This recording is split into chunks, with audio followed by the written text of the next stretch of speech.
આ તરફ રાજકોટની વાત કરીશું। કોબલિયાપરા વિસ્તારમાં લાગી છે આગ। 15 જેટલા ઝૂંપડામાં આગ લાગી છે। ફાયર બ્રિગેડ ઘટના સ્થળ પર છે। આગ બુઝાવવાની કામગીરી ચાલી રહી છે। તો કોબલિયાપરા વિસ્તારમાં આગ લાગી છે। 15 જેટલા ઝૂંપડામાં આગ લાગી છે અને ફાયર બ્રિગેડ ઘટના સ્થળ પર પહોંચી ગઈ છે। આગ બુઝાવવાની કામગીરી હાલ ચાલી રહી છે।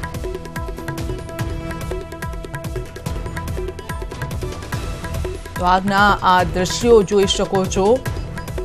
दूरथी ज धुमाड़ा पण देखाई रह्या छे अने आगने बुझाववानी कामगीरी हाल चाली रही छे। कोबलियापरा विस्तारमां लागी छे आ आग।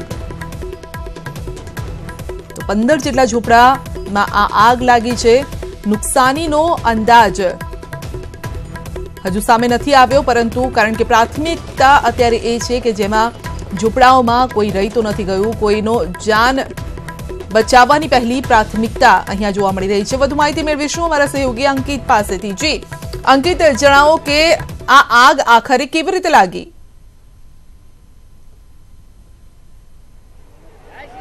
ચોક્કસ સંધ્યા, હું આપને મારી પાછળના દ્રશ્યો બતાવવાનો પ્રયત્ન કરીશ। આ દ્રશ્યો છે કહી શકાય કે રાજકોટના સામાકાંઠા વિસ્તારની અંદર જે કુબલિયાપરા આવેલું છે અને કુબલિયાપરાના વિસ્તાર છે। દ્રશ્યોમાં પણ જોઈ શકાય છે કે લોકોના જે કહી શકાય કે જે ઝૂંપડા હતા તે બળીને ખાક થઈ ચૂક્યા છે। અત્યાર સુધીમાં સામાન્યતઃ જોવા જઈએ તો 20 જેટલા ઝૂંપડા અત્યારે બળીને ખાક થઈ ગયા હોય તેવું લાગી રહ્યું છે। ખાસ કરીને જ્યારે આગ લાગી ત્યારે પરિવારના કોઈ પણ જાતના સભ્યો નહોતા, કારણ કે આ એવા લોકોના ઝૂંપડા છે કે જેઓ પોતાની મહેનત મજૂરી કરવા માટે રાજકોટથી 20-25 કિલોમીટર દૂર જતા હોય છે। ત્યારે આપણી સાથે અહીંના રહેવાસીઓ છે, આપણે તેમની સાથે વાતચીત કરવાનો પ્રયત્ન કરીશું। શું કહેશો, ખાસ કરીને આપને ક્યારે જાણ થઈ કે આ પ્રકારનો બનાવ બન્યો? આગ લાગી સાહેબ, કઈ નક્કી નથી થઈ શક્યું હજી। પોલીસ તપાસ અને ફાયર બ્રિગેડની ટીમ તપાસ કરી રહી છે। આગળની કાર્યવાહી શું છે શું નહીં, કયા કારણસર આગ લાગી અમને પણ, અમે સ્થાનિક રહેવાસી, અમને પણ ખબર ખ્યાલ નથી। શું માનો છો, કેટલા લોકો અહીં રહેતા હોય છે સામાન્યતઃ? સામાન્યથી 3 થી 4 હજાર માણસો આટલી ઝૂંપડપટ્ટીની અંદર રહેતા હશે। એની ટોટલી સામાન ગ્રસ્તી, ઘરની ગ્રસ્તી, વાસણથી માંડીને બધી વસ્તુનો નાશ થઈ ગયો છે। થોડા ઘણી 25% પ્રોપર્ટી હજી બચાવમાં છે, 75% બધું નાશ થઈ ગયું છે। ચોક્કસ તો કહી શકાય કે જે સ્થાનિકો છે તેનું કહેવું છે કે અહીંયા 3 થી 4 હજાર લોકો રહેતા હોય છે।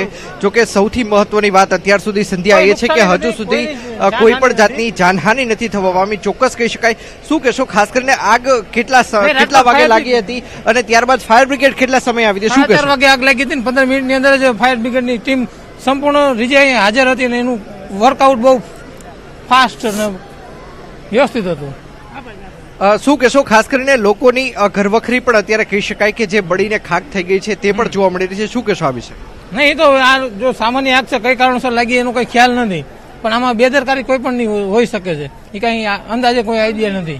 ચોક્કસ સંધ્યા, તો હું કેમેરામેનને વિનંતી કરીશ કે તે બીજી તરફના જે દ્રશ્યો છે તે બતાવવાનો પ્રયત્ન કરે, ખાસ કરીને કારણ કે કોણે આગ લગાડી તે હજુ સુધી સ્પષ્ટ નથી થઈ શક્યું। કેવી રીતે આગ લાગી તે પણ હજુ સુધી સ્પષ્ટ નથી થયું, કારણ કે જ્યારે આગ લાગી ત્યારે પ્રત્યક્ષદર્શી કોઈ હાજર નહોતું। સાથોસાથ ફાયર બ્રિગેડનું જો માનીએ તો શરૂઆતમાં આગ એક જ ઝૂંપડાની અંદર લગાવવામાં આવી હતી ને ત્યારબાદ આજુબાજુના જે તમામ જે ઝૂંપડાઓ જે એકબીજા સાથે કનેક્ટેડ હતા તેની અંદર કહી શકાય કે સંધ્યા આગજનીનો બનાવ બનવા પામ્યો છે અને લોકોની જે ઘરવખરી છે તે તમામ અત્યારે કહી શકાય કે નાશ પામી છે। જી સંધ્યા। જી અંકિત, કારણ કે એક સાથે 10 થી 15 ઝૂંપડામાં આગ લાગી છે એટલે પહેલા જ માનવામાં નથી આવતું કે એક સાથે 15 ઝૂંપડામાં આગ કેવી રીતે લાગે? શું કોઈએ લગાવી છે અથવા તો ક્યાંક કોઈની ચૂક અહીંયા સામે આવી છે અથવા તો જે ઝૂંપડા છે તે લગોલગ આવેલા છે જેના કારણે એકની સાથે અન્ય ઝૂંપડાઓ પણ આગની ચપેટમાં આવ્યા?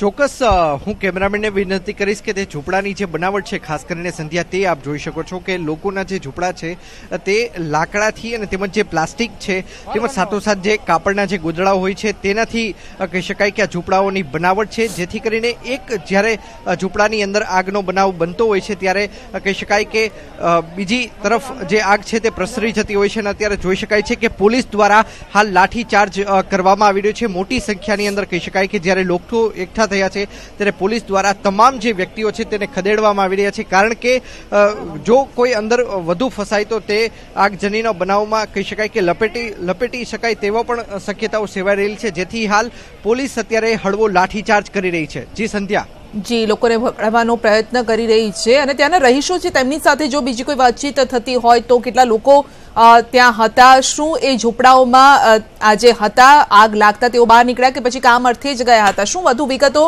ત્યાંથી સ્થાનિકોમાંથી બહાર આવી રહી છે? ચોક્કસ સંધ્યા, ન્યૂઝ 18 ગુજરાતીએ જ્યારે અહીંના સ્થાનિકો સાથે વાતચીત કરવાનો પ્રયત્ન કર્યો તો ઘણી મહિલાઓ એવી હતી કે પોતે તો બહાર ગઈ હોય પરંતુ તેમના કહી શકાય કે બાળ બચ્ચાઓ છે તે અંદર રહી ગયા હોય, ત્યારે તેમને પોલીસ દ્વારા અંદર જવા દેવામાં હજુ નથી આવી રહ્યા. કારણ કે જે રીતે આગજનીનો બનાવ છે, સ્વાભાવિક છે કે પોલીસ કહી શકાય કે કોઈ પણ લોકોને અંદર ઘૂસવા ન દે. કારણ કે અત્યારે પોલીસ અને ખાસ કરીને જે ફાયર બ્રિગેડ છે તેમની ટીમનું મહત્વનું કામ એ છે કે જે તમામ કહી શકાય કે ઝૂંપડા છે તેની અંદર આગ લાગી છે તેને બુઝાવવામાં આવે, ત્યારબાદ જ કહી શકાશે કે અંદર કોઈની મૃત્યુ થયું છે કે કેમ. જો કે હજુ સુધીમાં કોઈ પણ જાનહાનિના સમાચાર હજુ સુધી સામે નથી આવ્યા. જી સંધ્યા. જી, અંકિત, આપનો આભાર અમારી સાથે જોડાવા બદલ. તો 15 ઝૂંપડામાં આગ લાગી છે. કોબલિયાપરા વિસ્તાર જે રાજકોટનો છે ત્યાં આ આગ લાગી છે. હવે આ આગ કેવી રીતે લાગી તેના કારણો શોધવાના પ્રયત્નો થઈ રહ્યા છે, પરંતુ પહેલી પ્રાથમિકતા એ છે કે તમામ ઝૂંપડાઓની જે આગ છે તેને ઠારી દેવાય. વધુ જે નુકસાન થતું હોય તેને અટકાવવાના પહેલા પ્રયાસો થઈ રહ્યા છે અને ત્યારબાદ આ અંગે તપાસ પણ થશે કે કોઈએ આગ લાગી છે, કેવી રીતે લગાડવી છે કે પછી કયા કારણસર લાગી ગઈ છે, કોઈની ચૂક થઈ ગઈ છે. કારણ કે એક સાથે 15 ઝૂંપડામાં આગ લાગી એ પહેલી જ વાતમાં માનવામાં નથી આવતું. શું આ બેદરકારીની આગ છે? મહાત્મા ગાંધીએ ખબર નથી વેચવા, અમે ટોળેથી આવ્યા, અમે ભાગીને આવ્યા તો બધું લગડી ગયું. આપણું અમારું કઈ ના રહ્યું, કઈ રહ્યું જ નહીં. છોકરાની ગણતરી કરીએ કે છોકરા છે કે ભાઈ હરકી ગયા અમને ખબર નથી. અત્યારે કોઈની ખબર નથી, કોઈને નથી પડી. છોકરા હજી નહીં મળ્યા કોઈના. હા, છોકરા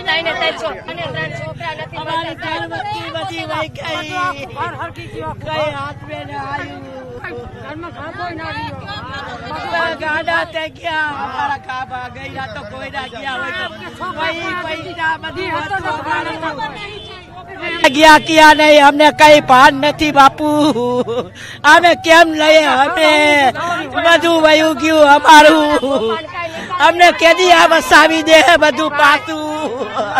ખરો ભાઈ સાહેબ, મારા છોકરા નથી જતા અંદર થી, બધું અમારું બળી ગયું સાહેબ. અમે ગરીબ માણસ સાહેબ, તેરા લુગડા અમે નીકળી ગયા જાન બચાવીને અમારી સાહેબ.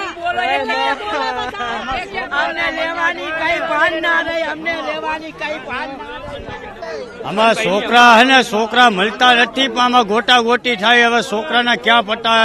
અમે આજે હાપર વેચવા ગયા હતા, બુધવારીમાં કપડા વેચવા જઈએ. અમે આ ગરીબ માણસ આમાં રહીએ, શું કરશું? આમાં તો અંદર લગભગ 100-200 ઘર હશે સાહેબ સાપરા. હવે શું કરશું કયો? એ તો અમને ખબર નથી. હવે બધા અમે હાપર વેચવા ગયા હતા.